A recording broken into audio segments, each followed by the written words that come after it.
Howdy, and welcome to BESC 201. My name is Dr. Katie Stoddard. I'll be your instructor for BESC 201 this semester. The purpose of this video is to introduce myself, discuss the course, and review the syllabus. My office is in room 118 of the Peterson Building, which is right next door to the Student Computing Center on the south side of main campus. Like you, I'm an Aggie through and through. I earned my Bachelor's of Science in Bioenvironmental Sciences, BESC, in 2005. And my Master's of Science in Water Management and Hydrologic Science in 2007. After that, I worked as an environmental consultant for a small firm north of Dallas called KBA Enviroscience. In 2009, I left consulting to pursue my PhD in environmental science from the University of North Texas in Denton, Texas. My research focused on pharmaceuticals in the environment and the sociological and geographic factors that influenced environmentally conscious behaviors. Upon graduating in 2012, I worked as an independent research consultant for 18 months, which included writing technical reports and papers on the toxicological effects of specific substances. In 2013, I was hired as an assistant professor of environmental sciences at Texas A&M University, Texarkana. I worked there for 2 years, building an environmental science minor, and served as the biology department head. In June of 2015, I made my long-awaited return to Texas A&M when I was hired into the same program that I started my academic career with. I am now an instructional assistant professor in the Department of Plant Pathology and Microbiology. My professional interests are environmental science and education, pharmaceutical environmental contamination, environmental toxicology, environmental sociology, and assessment and quality in higher education. When I'm not working, I enjoy training for triathlons, endurance running and cycling, rock climbing, learning piano and Spanish, and spending time with my family. Now to discuss the course itself. As you should be aware, this course is a core curriculum course. This means there are specific core curriculum objectives that are required for this course. Those objectives are critical thinking, communication, empirical and quantitative skills, and teamwork. I have designed the course around these objectives and mapped course learning outcomes to specific core curriculum objectives. There are a variety of activities and assessments in this course which will allow us to meet these core curriculum objectives and help you as a student better develop the skills related to the core curriculum objectives. We will discuss these activities more shortly.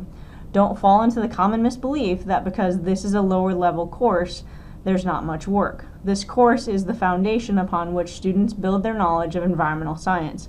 As such, this course is extensive and has a variety of activities and assessments associated with it so as to meet the core curriculum requirements set by the university and the state. If you're taking this class, I can only assume you've read the course description. In general, the goal of this course is to develop students who are scientifically literate, are aware and informed about current environmental issues, and who are educated about the historical context in which we need to examine our current environmental issues. The required textbook for this course is The Science Behind the Stories by Withcott and Lapsa'ada. You can find the ISBN numbers in the syllabus. The bookstore should have this information as well. There will be a variety of ways to earn points in this course. Specifically, there are reading quizzes, exams, weekly online activity points, a team project, and empirical and quantitative problem sets. Grades will always be posted on eCampus.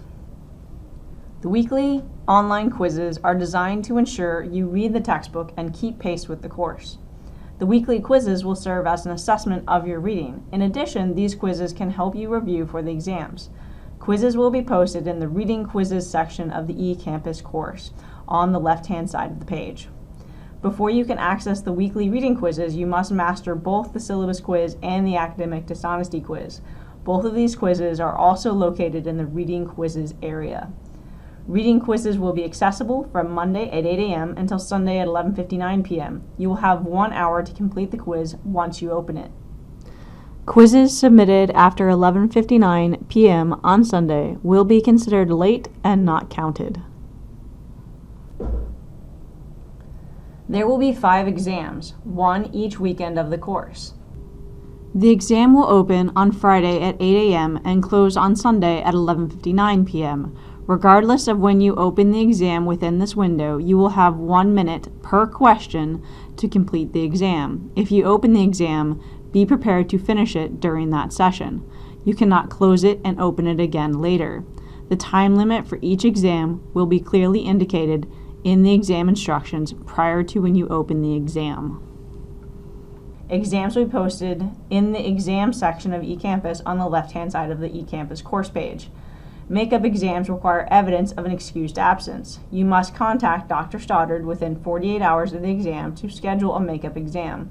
Students who wait longer than 48 hours to contact the professor forfeit the opportunity to make up an exam.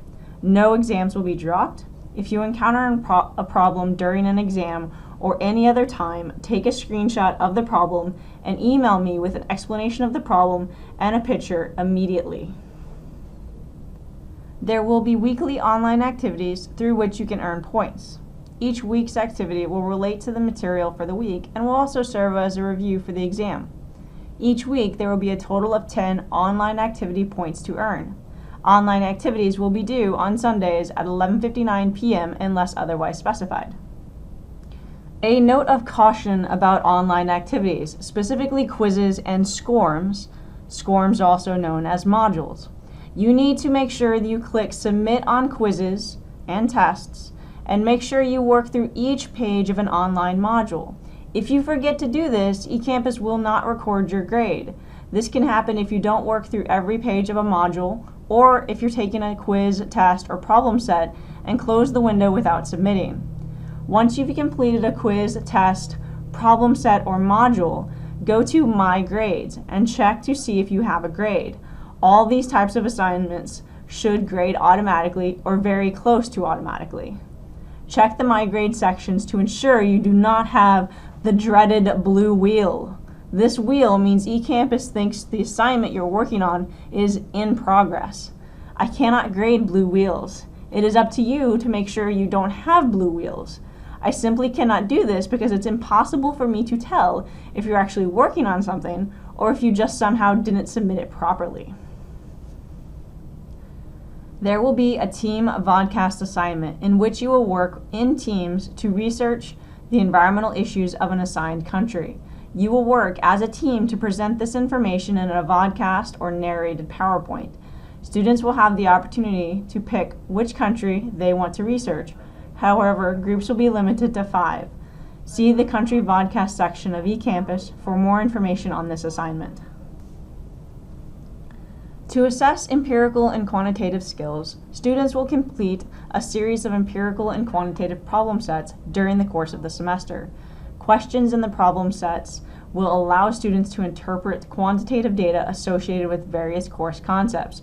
For each problem set, you will have one attempt that lasts 60 minutes. If you open the assignment, be prepared to finish it at that time. You cannot close it and open it again later.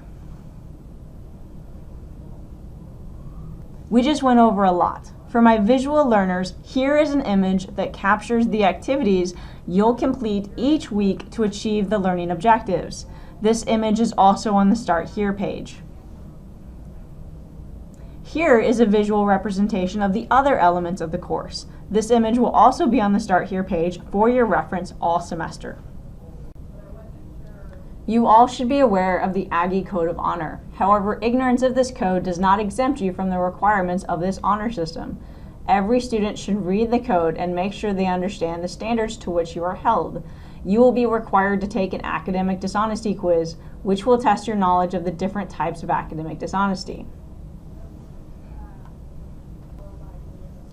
If you have a learning disability or other disability, please meet with Disability Services early in the semester if you have a medically diagnosed disability. Then, please arrange a private meeting with me as soon as possible so I can work with you to maximize your learning potential in my course.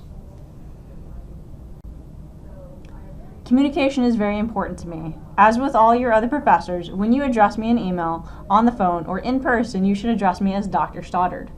Please sign your emails with your full names. It is very difficult for me to figure out who you are if you don't and your email is lovesdogs11@yahoo.com. Please include BESC 201-700 in the subject line, followed by a brief description of what your email is about.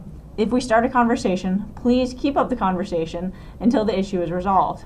I'm here to help you, but if you don't reply to me as asked or fail to provide the information I asked for, there's nothing that I can do to help you with whatever issue you brought to my attention. Please be courteous and respectful when addressing me and your classmates in all communications. Please read my full communication policy either on the Start Here page or in the syllabus. Here is some guidance for what to do if you have a problem with eCampus.